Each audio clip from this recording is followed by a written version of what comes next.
Basketball Talk Pro. We're going to continue on with what I offered you last time, the video that I think came out on Sunday.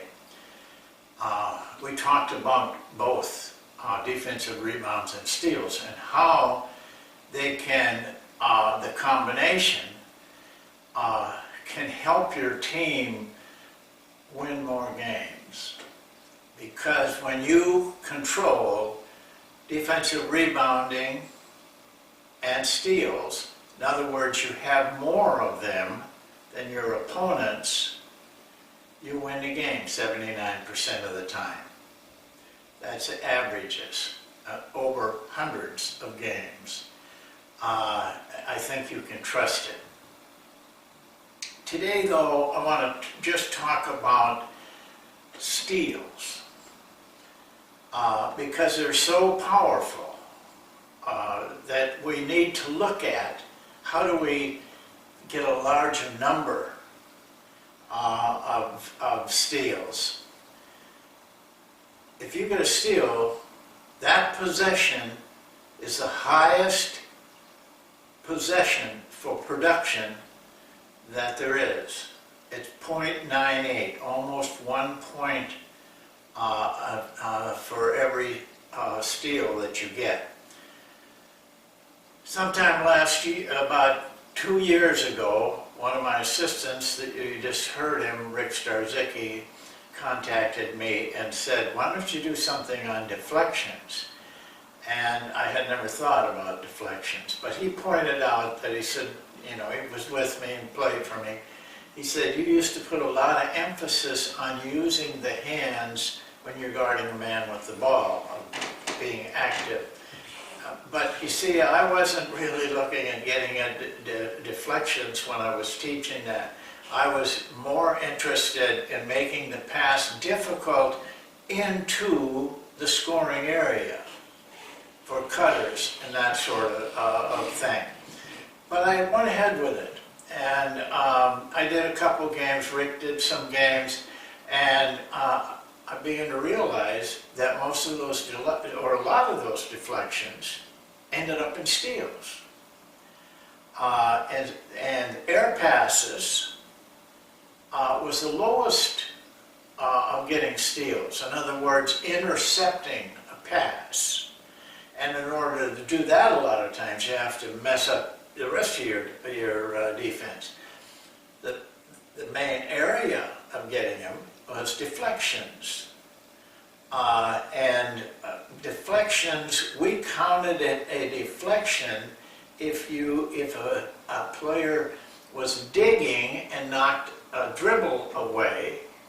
That was a deflection. That was probably the most fruitful type of deflection, was a digging. Well, we asked some of our people in Basketball Talk Pro if they would help us and do some games. Well, we ended up getting a number of guys to do that. And one of them was Rick Fox, who played for those great Laker teams. And now you see him, you know, he's been in movies and he's on, you know, the NBA TV thing. He's kind of an analyst. But he pointed out to me that when he played at North Carolina, that he used to have the most deflections, because Dean Smith kept track of them. And another guy that came in, got very interested in this project, was Billy Cunningham, who coached the Philadelphia 76ers to that great championship, NBA championship. But he had also played for Dean Smith in college. And he pointed out some things to me that were very valuable because he really felt that the work they did on getting deflections was a big factor in the strength and the ability of their team that won that championship. So I began to look at it a lot more closely. And what I learned from all these guys helping me with it was that 43% of all your deflections ended up in steals. That's pretty strong, because look at it, you get 10 deflections, you're going to get probably 4 to 5 steals out of it, which give you the richest possession that you can get. There's no better possession in basketball than steals. I mean, you get possessions in all kinds of number of ways, but each possession has its own OER, and some of them are pretty low, but defensive rebounds and steals are at the top of bearing fruit. So I wanted to give this information to you because you may not even give a thought to deflections.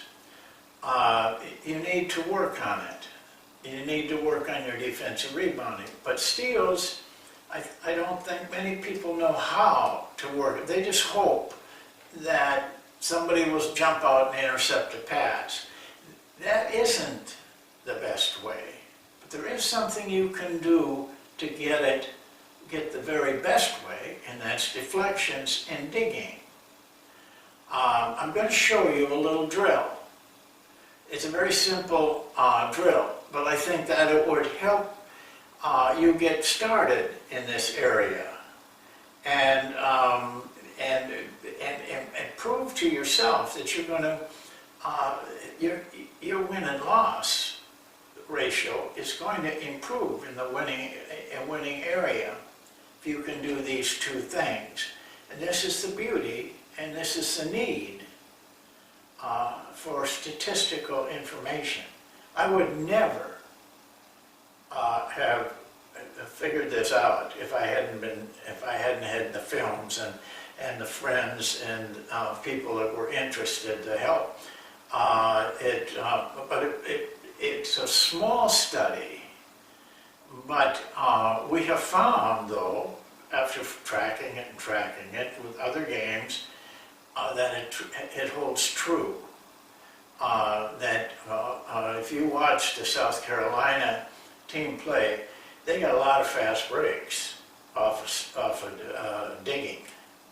They were very good at it, and they created a lot of steals for themselves.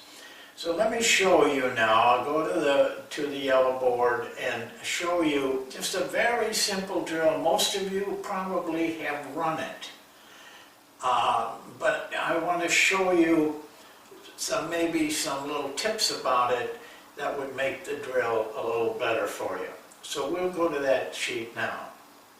Okay, here's the drill. It's so simple that when you put it on paper that you can underestimate it, because it is a good drill. I don't have this drill in my book of drills, but I use this drill. And when I was with Dick Mata, he used this drill a lot with his players. He was very concerned about not only defending it, but passing correctly. I would say what you do is just have two offensive players and a defensive player. The distance that we used here to make sure this guy didn't have too much of a run was 12 feet. We just used the pro lane. You can, as these two, you can make pairs all the way down here. You can probably have, probably up to 6 pairs. It isn't the drill. It is how you coach the drill. This is the point I want to get across to you. You have to coach this drill. You have to coach all drills. Drills do not run themselves. They are not productive just because they're a drill. It's the coaching you bring to the drill that makes the drill productive and changes it into what is helpful for your team. So he starts with the ball, of course. One of them has to. The defensive man should play a normal position, and this is where you got to get involved. Make sure you coach this guy on how to position on the ball. You should have been doing it, in some of our other drills. And then show him how to have active hands. The problem with most players is they drop their hands. Make sure they stay up and get their hands up and they're active with them. Make it difficult for that passer. Here's some rules you got to enforce. The first rule is this, that this man cannot throw a lob pass. If you allow that, you're going to have no drill. It'll just wipe out the drill. Now, in a game, you can say they will do that. Yes, they will. But if you force a lob pass any place, if your defender is doing anything at all on the man, he should be able to deflect that ball. So if we don't get one here, the lob pass would give us a chance there. But for this drill, we don't allow them, because otherwise it would just get out of hand. Now you can also, and I do this, I can also overrule the bounce pass, because that's a slow pass, but sometimes I don't. It just kind of depends on the team and the number of players I have that have played for me before. I would start with the lob pass. If you think it gets a little difficult for the defensive player with the bounce pass, take it away. We're working on this guy, not on these guys. Okay, that's the rule. Now, the second rule for the passers is this. If a pass is made, and we hope we can get work with the passers that they're making good passes, this man has to go get to him. But we have a rule that the new passer cannot pass the ball in any way until the defensive man has this position on him. It doesn't slow the drill down. But if you don't do that, they catch the guy in the middle, and now you don't have a drill. You've lost control. Coach, you can't lose control of your drills. So they go back and forth like this. Once he's set, this guy can do what he wants to do. No lob pass. Throw it over here, then this guy's got it. He may have to do this 2, 3, 4, 5 times. The better players at getting deflections will get out of there in a hurry. And that's good, because you don't need them in there. You don't need the good guys in there as long. It's the weaker players that you want in there longer to get so that they get better. If he gets a deflection of any kind, the drill stops.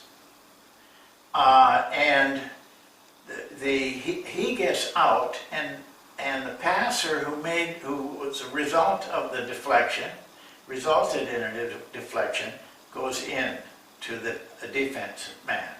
So now you have a new passer, a new defensive man. You may have to talk to this guy, but after a while everybody will know. Okay, now he does it until maybe this guy has a deflection, then they change. Those are the rules. Those rules make it a good drill if the coach is into it and is correcting and is keeping the drill from getting out of hand. I see this drill get out of hand so much that you have to coach it. That's all there is to it. It's, what it does is makes every one of these players very aware of being intense on getting a deflection. But don't let them have a poor defensive position or get over here. They should maintain their position all the time, the one that we want.